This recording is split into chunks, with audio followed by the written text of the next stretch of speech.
रे रे शठ महामूढ़ दक्ष दुष्टमते त्वया यज्ञबाह्यो हि मे स्वामी महेशो ही कृतः कथम।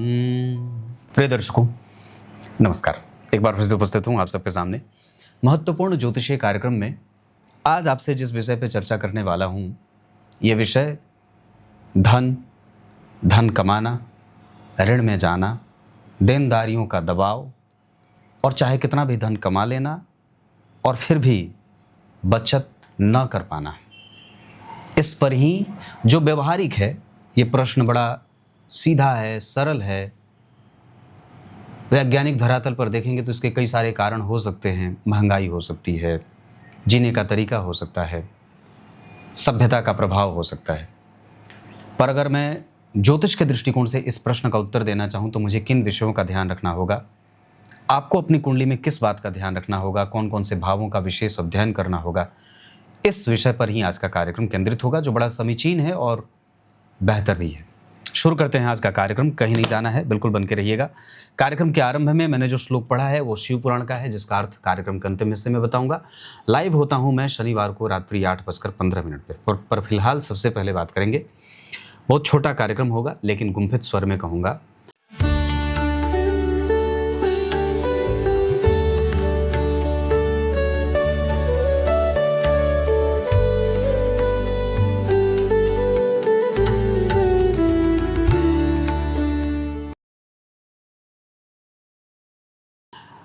किसी भी स्थिति में अगर आपकी कुंडली का धन भाव यानी कि दूसरा भाव, जहां पे आपकी कुंडली में कोई भी अंक लिखा हो सकता है 1 से लेकर 12 तक, तो जन्म कुंडली का धन भाव और जन्म कुंडली का लाभ भाव और जन्म कुंडली का छठा भाव, बहुत ध्यान से समझिएगा, मुझे देखिए। अगर इन तीन भावों का संबंध या तो एक साथ बन जाए या इन तीनों भावों के स्वामी एक दूसरे के साथ परिवर्तन कर लेते हो। जैसे धन भाव का स्वामी ऋण में बैठ गया, ऋण भाव के स्वामी धन में बैठ गए, ऋण भाव के स्वामी लाभ में बैठ गए, लाभ के स्वामी ऋण में बैठ गए, धन के स्वामी लाभ में बैठे, लाभेश चले आए 6वें में 8वें में। अगर इन तीनों भावों का संबंध आपस में बन रहा है आपकी कुंडली में, तो ये इस बात का संकेत देते हैं कि हमें निश्चित रूप से अपने व्यय को संतुलित करने का दबाव झेलना पड़ेगा। दूसरे शब्दों में कहें तो ये बात भी तथ्यात्मक रूप से सिद्ध हो जाती है कि धन, ऋण और लाभ का संबंध जब बन जाता है कुंडली में, इन भावों के स्वामी अगर आपस में संबंध बना लेते हैं, तो ये व्यक्ति को जीवन भर तो नहीं पर कई बार बहुत देर तक देनदारियों के दबाव में व्यक्ति को रख लेते हैं। इसको और भी ज़्यादा थोड़ा विस्तार दे देता हूं कि इस अवस्था में कई बार आपके पास एक जिम्मेदारी समाप्त नहीं होती है, तब तक दूसरी मुंह बाए खड़ी रहती है। अनएक्सपेक्टेड जो एक्सपेंस होता है वो इसी तीनों भावों के संबंध में कहीं ना कहीं से होने के कारण होता है। अब इस बात की पुष्टि आपको अपनी कुंडली के नवमांश चक्र में भी जाकर जरूर कर लेना चाहिए कि छठे, एकादशवें और धन भाव के स्वामी क्या नवमांश चक्र में भी संबंध बना रहे हैं। अगर ऐसी कोई भी बात नवमांश चक्र में लागू हो रही है तो आपको एक्स्ट्रा सावधान होने की आवश्यकता है। और अगर आप सावधान नहीं रहेंगे तो ये देनदारी बढ़ते बढ़ते कई बार भीषण ऋण में आपको दबा जाती है। इन सबके पीछे ये तो भावों का संबंध हो गया। अब अगर ग्रह की बात करते हैं तो किसी भी स्थिति में अगर जन्म कुंडली में मंगल, सिर्फ एकमात्र ऐसा ग्रह जो आपके धन के संबंध में लिए गए किसी भी प्रकार के निर्णय को संतुलन में लेके जाता है, संतुलित करने की पूरी कोशिश करता है, धन के संबंध में लिए गए निर्णय को मजबूत और कमजोर साबित करता है, यहां तक कि सही और गलत भी साबित करता है। तो अगर आपकी कुंडली में मंगल देव इन भावों से संबंध बना रहे हों तो भी आपको एक्स्ट्रा सावधान रहने की आवश्यकता होगी। नहीं तो ये मंगल देव कई बार आपको भयंकर ऋण में बांध सकते हैं, इसमें कोई संदेह नहीं है। जैसे मंगल जन्म कुंडली में 3 नंबर की राशि में हैं और द्वितीय भाव में बैठे हैं। मंगल अगर जन्म कुंडली में 6 नंबर की राशि में हैं और द्वितीय भाव में बैठे हैं। मंगल अगर जन्म कुंडली के 7 नंबर की राशि में बैठे हैं और द्वितीय भाव में बैठे हैं। मंगल अगर जन्म कुंडली में 4 नंबर की राशि में बैठे हैं और द्वितीय भाव में बैठे हैं। और ये सारा कंडीशन अगर 11 नंबर की राशि में बैठे हैं और द्वितीय भाव में बैठे हैं। वैसे ही ये बात 6वें भाव से बनती है कि मंगल 3 नंबर की राशि में है 6वें भाव में, 4 नंबर की राशि में है 6वें भाव में, 11 नंबर की राशि में है 6वें भाव में, 6 और 7 नंबर की राशि में बैठे हैं और 6वें भाव में बैठे हैं, तो आपको निश्चित रूप से धन देने लेने से बहुत सावधान होना पड़ेगा। ठीक है, स्थिति एकादशवें भाव के साथ भी लागू होगी।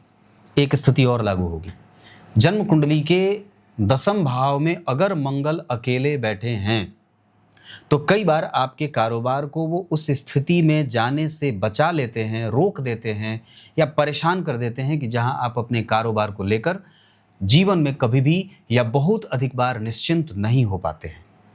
ये भी एक इनका दोष होता है। तो मैंने क्या बात कही, अगर इन भावों में या इन भावों से मंगल देव का संबंध बन जाता है तो आपको निश्चित रूप से परेशान होना पड़ता है। मंगल के ही मित्र केतु माने गए हैं या केतु मंगल को अपना मित्र मानते हैं। अब दूसरा जो सूत्र होगा वो केतु देव से संबंधित होगा भगवान, जिसमें कहते हैं अगर धन भाव से केतु का संबंध हो, ऋण भाव से केतु का संबंध हो या दशम स्थान से केतु का संबंध होता हो या एकादशवें भाव से ही क्यों ना सही पर केतु का संबंध होता हो, तो कई बार ये व्यक्ति के जीवन में अचानक से देनदारियां बढ़ाते रहते हैं। धन मेहनत करके कमाने की स्थिति ले जाते हैं, आसानी से आपको सरलता से धन नहीं मिलता, स्वयं के पराक्रम से आपको धन कमाना पड़ता है और शत्रु पक्ष आपके जीवन में निरंतर हावी रहता है। शत्रु का अर्थ कोई व्यक्ति नहीं, स्थिति जो जीवन में बन रही है, कई बार वही आपके जीवन में शत्रुता का काम करती है और आपको जीवन भर देनदारियों के चपेट में या दबाव में बनाकर रख देती है। अब 7 मिनट का ये लगभग कार्यक्रम हो गया, पर मैंने अभी सिर्फ प्रॉब्लम की ही बात की है, सॉल्यूशन का दूर दूर तक कोई संबंध नहीं है। और मैं ये बात जानता हूं कि आप लोग जब ये कार्यक्रम देखेंगे तो पूछेंगे पंडित जी उपाय भी बता दिया करिए। वैसे तो उपाय प्रत्येक कुंडली जैसे जिस तरीके से अपने आप में ग्रह योग अलग बना करके अलग बनती है, वैसे ही प्रत्येक कुंडली के उपाय भी अलग होते हैं। पर सार्वभौमिक रूप से अगर मैं कहूँ कि अगर ऐसी समस्या है कि व्यक्ति जीवन भर किसी दूसरे की देनदारी में दबा हुआ है, जिम्मेदारियां खत्म होने का नाम नहीं लेती है, एक व्यय समाप्त होता है तब तक दूसरा व्यय चढ़ने को तैयार रहता है, आमदनी कम है और बहुत अच्छी भी आमदनी है कई बार, पर फिर भी जो है वो बहुत कर्ज में दबे हुए हैं, अगर इसकी स्थिति बन रही है तो सबसे पहले जो बेसिक सा सिद्धांत होगा, आप अपने शरीर और घर की सफाई खुद से करिए। आप अपने मन बुद्धि चित्त को शांत रखिए। आप व्याभिचारता के दोष से अपने आप को मुक्त करिए, ये आपको दरिद्र बना देता है। दूसरा, जिस कमरे में सोते हैं उस कमरे की सफाई खुद से करिए। शिव तांडव स्तोत्र का पाठ भगवान भोलेनाथ को सुनाया करिए। केसर और चंदन भगवान शिव को अर्पित किया करिए। भस्म उन्हें निश्चित रूप से अर्पित किया करिए। इत्र जरूर उन्हें अर्पित किया करिए। कपड़े बिल्कुल ही साफ और स्वच्छ पहनिए। इसके बाद भगवान भोलेनाथ को प्रत्येक दिन अगर हो सके तो रामचरितमानस का 1 पेज जरूर पढ़ के सुनाया करिए।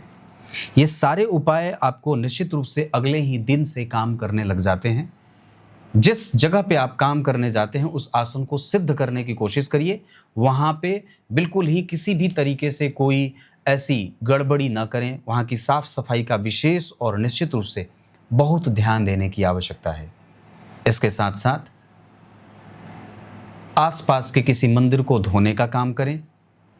शिव जी को विशेष रूप से मनाने का काम करें।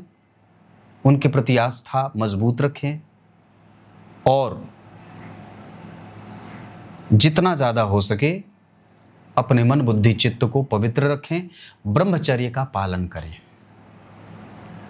ये सारे उपाय हैं और बहुत बेहतर उपाय हैं। इससे ज़्यादा बड़ा उपाय और कुछ नहीं हो सकता है।